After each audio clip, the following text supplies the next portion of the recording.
This is the iPhone XS Max, and this is the LG V40 ThinQ. Both are 2018 flagships with 6.4-inch displays, 83% screen-to-body ratios, and notches. The notch on the iPhone XS Max is much larger due to the fact that it is housing a Face ID sensor, whereas the LG V40 is only housing the speaker and front cameras, although it does have two, while the iPhone XS Max only has one front camera. Both phones have the exact same aspect ratio of 19.5 by 9. The iPhone XS Max does have a slightly higher screen-to-body ratio of 84.4% compared to 83.6%, although they are approximately the same size. The only difference is while the iPhone XS Max has the same size bezel all around, the LG G7 has a larger chin, which means that it's taller but also narrower. Both of the phones have glass on the back, which allows for wireless charging, although the iPhone XS Max has a camera in the corner, while the LG V40 has it in the center. It also protrudes more on the iPhone XS Max, which means that the iPhone is more likely to wobble around when tapping the display. The LG V40 has USB Type-C, while the iPhone XS Max has Apple's proprietary Lightning port. The LG V40 also comes with a headphone jack, which the Apple has removed. On the side of the phone, the iPhone XS Max comes with a mute switch, while the LG V40 has a Google Assistant button, which you press to get Google Assistant, and you double press to get Google Lens. You cannot remap either of these, although in the case of the LG V40 you can turn it off. Both of the phones have IP68 water and dust resistance. The LG V40 and iPhone XS Max both have very similar displays. Both are OLED displays at a 19.5 by 9 aspect ratio, and they're about the same size, the iPhone XS Max being slightly bigger at 6.5 inches compared to 6.4 inches. Although there are some differences, the LG V40 comes at a higher resolution of 1440p compared to 1242p on the iPhone XS Max, although by default it comes at 1080p. The iPhone XS Max also has some features that the LG V40 lacks. It comes with a True Tone display, which adjusts the color temperature of the display based on that of the ambient lighting, as well as 3D Touch, which adds functionality to the phone based on how hard you press the display, such as moving the cursor around while typing. The LG V40 comes with a tri-camera setup with a regular wide-angle and telephoto lens, whereas the iPhone XS Max only has two cameras, a regular and the telephoto lens. In terms of the pictures taken with the telephoto lens, the iPhone XS Max holds a clear advantage, with pictures taken on the LG V40's telephoto appearing blurry and lacking detail. When comparing pictures taken in wide angle, however, the LG clearly wins since it is the one with the wide angle lens and the iPhone doesn't have one. However, when we look at pictures compared with the main lenses, the phones are much more closely matched. The LG V40 does tend to use more saturated colors, especially when you are using HDR. The iPhone XS Max has slightly more detail than the LG V40. When going into low light, the LG V40 holds the advantage, since the iPhone XS Max tends to have more noise and less detail. I also took some pictures from the top of the sleigh house to compare the zooming capabilities on the LG V40 and iPhone XS Max. This first picture is only a crop. It was taken with the main lenses instead of the telephotos, and this picture was taken with the telephoto lenses and zoomed in prior to taking the picture.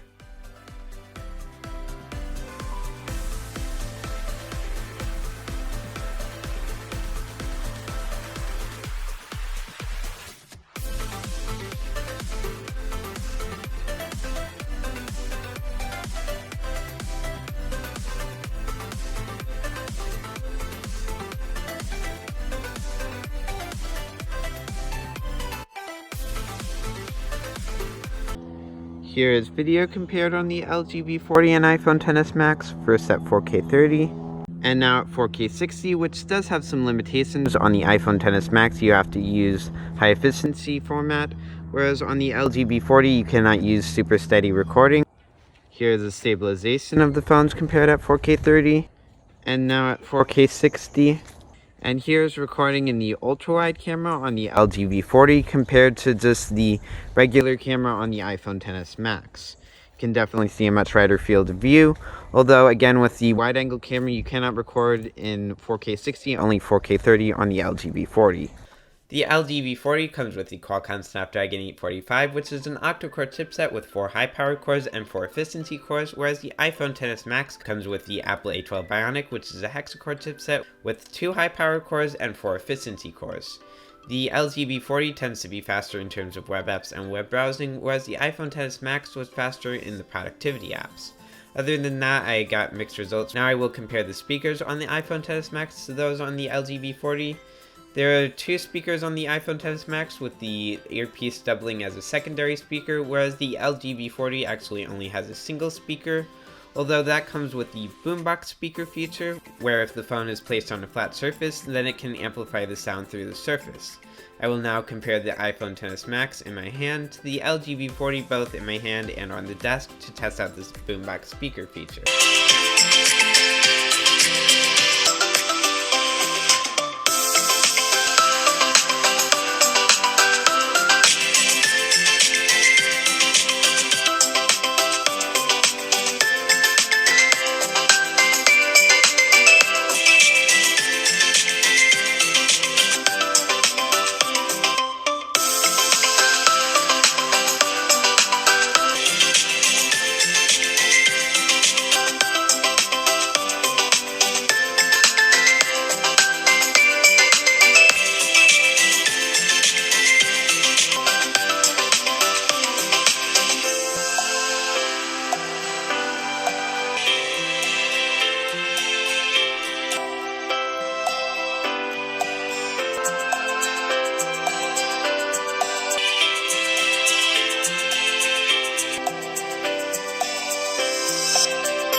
The LG V40 runs Android, while the iPhone XS Max runs iOS.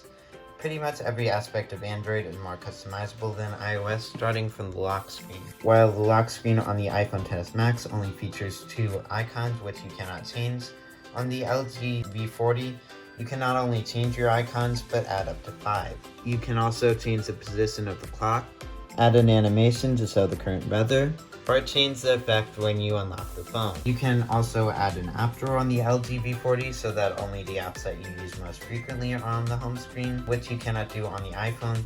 You can also drag an icon anywhere you want on the home screen, whereas the iPhone, it has to go to the next open spot. The LG V40 also allows you to put widgets on the home screen, which you cannot do on the iPhone. Instead, you swipe over to get your dedicated widgets view.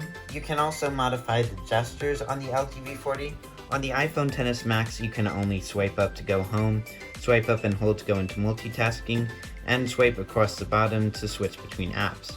Whereas on the LG V40, you have by default these 3 buttons: a home button, multitasking, and a back button. However, you can also change this to be a partially gesture-based navigation. This is not a fully gesture-based navigation. LG will be getting that when it updates the LG V40 to the Android 10. Here you have a back button, home button, and you swipe up from the home button to go into multitasking. You can also swipe to the side a little bit to switch apps, and swipe further to scroll through your apps. These are only a few of the ways that you can customize Android. There are even more, although I do not have time to go into them. Advantages of the LG V40 also include its manual camera, an always-on display, and an option to hide the notch, although I have noticed this to be very inconsistent and does not work in some apps. One advantage of iOS is iMessage.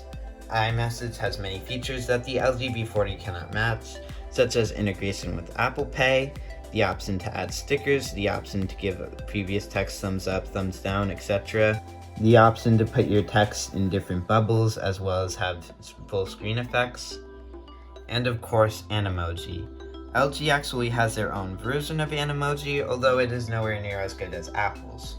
iOS 13 also has a dark mode, along with wallpapers that change based on whether the phone is in light or dark mode. The LG should be getting this when it upgrades to Android 10. The iPhone also has a feature called Screen Time, which allows you to track your phone usage and set app limits. Android has a similar feature to this with Android 9 called Digital Wellbeing, although LG has disabled this for their phones. Possibly Apple's biggest strength is with updates. iPhones tend to be supported for at least 5 years and receive instant updates. Android phones tend to be supported for a shorter amount of time and tend to receive delayed updates, especially with LG. The LG V40 did not receive Android Pie until June of this year, even though it was released in August of last year, and will probably not receive Android 10 anytime soon. Thank you for watching. Be sure to like this video if you enjoyed it, and subscribe if you want to see more videos like it.